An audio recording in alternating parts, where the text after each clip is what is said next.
एक सवाल जो प्रायः बच्चे सब मुझसे पूछते रहते हैं कि सर आप इतनी वीडियोस बनाते हैं, आप इतना सब कुछ बताते हैं कि एस्से को कैसे लिखा जाए, लेकिन ये तो बताइए कि हाउ टू राइट एस्से। अब भाई ये तो बात वही हो गई कि पूरी रामायण पढ़ ली और अब पूछ रहे हो कि आखिर सीता कौन थी। ऐसे थोड़ी होता है। खैर फिर भी मैंने सोचा है कि इस वीडियो में आपको बताता हूँ कि हाउ टू राइट एस्से। ठीक है, ये नहीं बताना कि how to write very good essay, मैं ये नहीं बता रहा कि आप एस्से में एक्सेल कैसे करें, मैं ये बताना चाह रहा हूँ इस वीडियो में कि हाउ टू राइट एस्से। ठीक है, उसके लिए जो एक वन वर्ड आंसर है ना, यू हैव टू राइट एस्से। ठीक है, अगर आपको लिखना है कि एस्से यदि लिखना है तो उसके लिए आपको ऐसे लिखना पड़ेगा। हाउ टू राइट एस्से क्या होता है? यू हैव टू राइट एस्से। अब चाहे आप गंदा लिखिए अच्छा लिखिए वो एक सेकेंडरी केस है, लेकिन हाउ टू राइट एस्से का एक ही आंसर है, you have to write essay. Still मैं यहाँ पे 4-5 पॉइंट्स अपने मन से देने का प्रयास करता हूँ जो कि शायद आपको हेल्पफुल होगा हाउ टू राइट एस्से में। ठीक है, तो हाउ टू राइट एस्से में हम क्या बोल सकते हैं? देखिए, इसके लिए ना आपको सबसे पहले जो इंपॉर्टेंट है वो है अपना एटीट्यूड को चेंज करना। ठीक है, एटीट्यूड मतलब कि क्या? देखिए, आपके अंदर ना कुछ एटीट्यूड्स होते हैं, आपको उन पे ध्यान देना होगा। जैसे कि आपका थिंकिंग एटीट्यूड होना चाहिए। आपके पास कोई चीज़ है ना, आप सोचिए कि आखिर ऐसा क्यों है, ऐसा कैसे है, ऐसा कब था, कब नहीं था, कब होगा, कब नहीं होगा। ये जो थिंकिंग एटीट्यूड होगा ना आपका, जो आप सोचना शुरू करेंगे ना इन विषय पे, तो वो आपका एक बढ़िया एटीट्यूड लेकर के आएगा और तब आप अच्छा कंटेंट लिख सकते हैं ऐसे में। देखिए, मैं आगे बढ़ गया, हाउ टू राइट एस्से से हाउ टू राइट गुड एस्से पे ही आ गया हूँ अल्टीमेटली मैं। ठीक है, सो बेसिकली अपना एटीट्यूड को चेंज कीजिए और सोचना शुरू कीजिए। आपके सामने एक क्वेश्चन आता है, एस्से का टॉपिक आता है, आप सोचोगे ही नहीं, सीधा लिखना शुरू करोगे तो कैसे पॉसिबल है वो? It's not possible. You have to think about that topic. ठीक है, जब आप सोचोगे ना उसके बाद ही आपको लिखने की अंदर से मोटिवेशन आएगी, और यदि आप सोचोगे ही नहीं तो कुछ मोटिवेशन नहीं आने वाला। ठीक है, दूसरा पॉइंट हम कहेंगे लर्निंग एटीट्यूड होना चाहिए। लर्निंग एटीट्यूड का क्या मतलब? अब यहाँ पे मैं आपको इतना सारा कंटेंट प्रोवाइड कर रहा हूँ, आप मेरी वीडियोस जा करके देखिए, मैंने कितनी सारी वीडियोस यहाँ पे डाल दी है। You should start learning.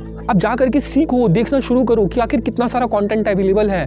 ये अगर आपके पास कोई आज के समय में बहाना संभव ही नहीं, आप कोई बहाना दे ही नहीं सकते कि आज आपके पास कंटेंट नहीं है। You have to start learning, you have to start thinking, you have to start learning. आपको चीज़ों को समझना पड़ेगा कि आखिर हम कैसे सीखें चीज़ों को। जब आप एक बार सीखना शुरू करोगे, आपके पास एक एटीट्यूड आ गया ना सीखने का, तो ढूंढने से तो भगवान भी मिल जाता है। ये एस्से को लिखने का तरीका कौन सी बड़ी चीज़ है?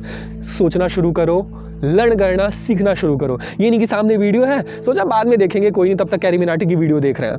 नहीं, ऐसे नहीं, आपको सीखना पड़ेगा। एट अ टाइम आपको सीखना पड़ेगा, उस वीडियो को देखना पड़ेगा, यदि आप कोई किताब पढ़ रहे हो उस किताब को आपको पढ़ना पड़ेगा। ठीक है, एक और एटीट्यूड की हम बात करें, वो होती है इम्प्लीमेंटिंग एटीट्यूड। अब कुछ लोग क्या करते हैं ना, वो सोचते भी खूब है, वो लोग ना सीखते भी बहुत कुछ है, लेकिन उस चीज़ को इम्प्लीमेंट नहीं करते। अब जब कोई आप उसे इम्प्लीमेंट करोगे ही नहीं, आप चीज़ों को प्रोकास्टिनेट करते रहोगे, तो फिर आप उसे लिख कैसे पाओगे?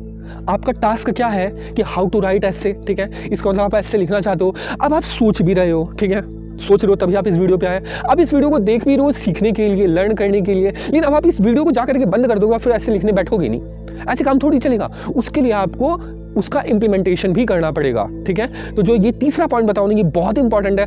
अभी जाओ और जाकर के पहला एस्से लिखो इस वीडियो के खत्म होते ही। ठीक है, कुछ नहीं करना, जाकर के पहला एस्से लिखो। अरे क्या होगा, ज़्यादा से ज़्यादा बहुत गंदा होगा ना, लिखो गंदा, कोई फर्क नहीं पड़ता। करत करत अभ्यास थे जड़मत हो तो सुजान। ठीक है, रसरी आवत जात से सिल पर पड़त निशान। यदि आपको सिल पर निशान पड़वाना है, यदि आपको चीज़ों को सीखना, आपको एक्सेल करना है उस चीज़ पे, तो आपको पहले शुरू तो करना पड़ेगा कहीं से। अब डर जाओगे तो कैसे होगा? ठीक है, तो ये एक इंपॉर्टेंट चीज़ है।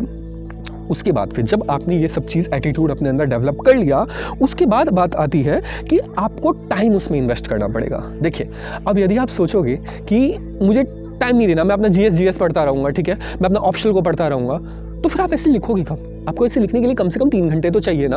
अब मैं 3 घंटे आपको क्यों कह रहा हूँ? क्योंकि यदि आप पहली बार लिखने के लिए बैठोगे ना, आपके दिमाग में चीज़ें आएंगी ही नहीं। ठीक है, आप सोचोगे कि 1.5 घंटे में मैं ऐसे लिख दूं, पॉसिबल नहीं है। पहली बार में आपको 3 घंटे लगेंगे, और वो लगने चाहिए, इट्स इंपॉर्टेंट। ठीक है, जब आपके 3 घंटे लगेंगे ना, तभी वो आगे जाकर के कम होते होते होते होते 1 घंटे पे उतर के आ जाएगा। आप 1 घंटे में एक सॉलिड एस्से लिख पाओगे, लेकिन स्टार्टिंग में आपको 3 घंटे इन्वेस्ट करना पड़ेगा। So you have to invest your time. ठीक है, तो टाइम का इन्वेस्टमेंट भी इंपॉर्टेंट है, उस चीज़ को ध्यान रखें। ये नहीं कि अभी मेरे पास टाइम नहीं, अभी मैं इस चीज़ को प्रिपेयर कर रहा हूँ, उस चीज़ को प्रिपेयर करूँ।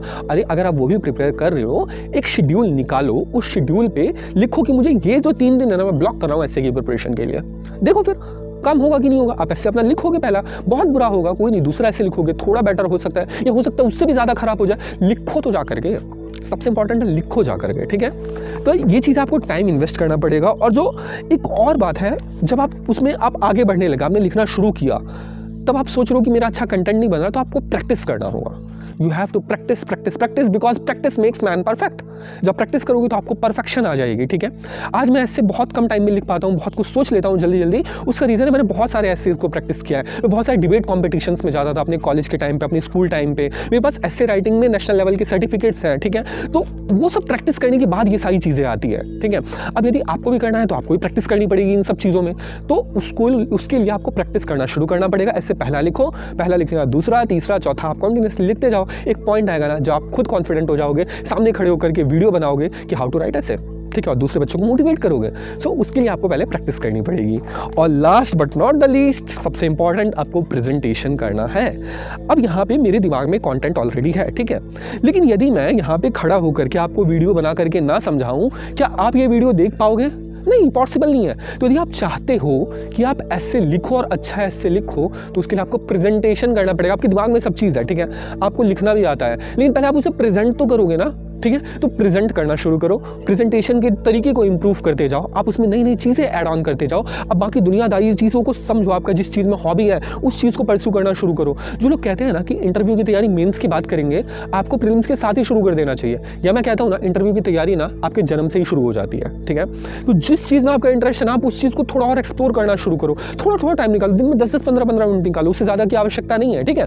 और वो निकाल करके अपने हॉबी की चीज़ों को इंक्लूड करना शुरू करो, इनकॉर्पोरेट करना शुरू करो ऐसे के पेपर में, ठीक है। तो जब आप ये करने लगोगे ना, तो आपका प्रेजेंटेशन ऐसे ही अच्छा हो जाएगा। आपको कुछ नया चीज़ उसमें अप्लाई करने की ज़रूरत नहीं पड़ेगी, क्योंकि वो आपकी ओरिजिनलिटी होगी, ठीक है। और जब आप ओरिजिनल रहोगे ना, तो सबको पसंद आओगे, ठीक है। क्योंकि जो आपको चाहता है ना कि आप बदल लो खुद को, बदलना नहीं होता, आप जैसे हो ना ओरिजिनल वैसे ही रहो, लेकिन हाँ, उसका प्रेजेंटेशन का स्टाइल अच्छा होना चाहिए। ये नहीं कि भाई छोड़ो, वो नहीं बोलूँगा, खैर। तो ये है बेसिकली, अपना प्रेजेंटेशन पे ध्यान दो। हाउ टू राइट गुड ऐसे, हाउ टू राइट ऐसे, आपको बहुत अच्छे से हो जाएगा, ठीक है। मिलते हैं दूसरी वीडियो में, तब तक के लिए बाय बाय।